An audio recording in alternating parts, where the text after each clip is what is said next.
Il était une fois Henri Simon. Voilà le titre de l'exposition qui vient d'ouvrir ses portes à Beaulieu-sous-la-Roche, consacrée à cet artiste vendéen pour qui le religieux fut l'une des principales sources d'inspiration. Organisée en étroite collaboration par deux associations, celle des Amis d'Henri Simon et Art, Culture et Tradition, elle se veut être pour sa thématique spirituelle un parallèle avec les crèches de Noël de la commune. L'exposition d'Henri Simon présente une centaine de tableaux, de nombreuses céramiques et un chemin de croix unique jamais présenté à ce jour au public.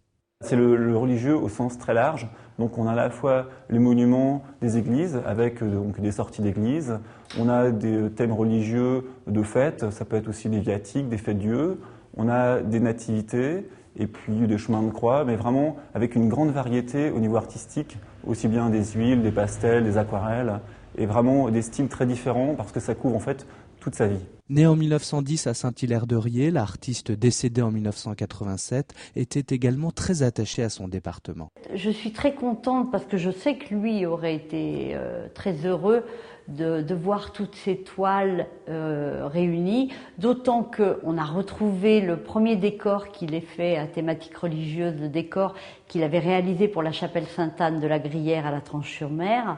Et puis la dernière des œuvres, c'est-à-dire les toiles de l'église qu'il a réalisées entre 80 et 82, puisqu'il a mis 2 ans à réaliser les 6 toiles qui sont dans l'église de Saint-Hilaire-de-Riez.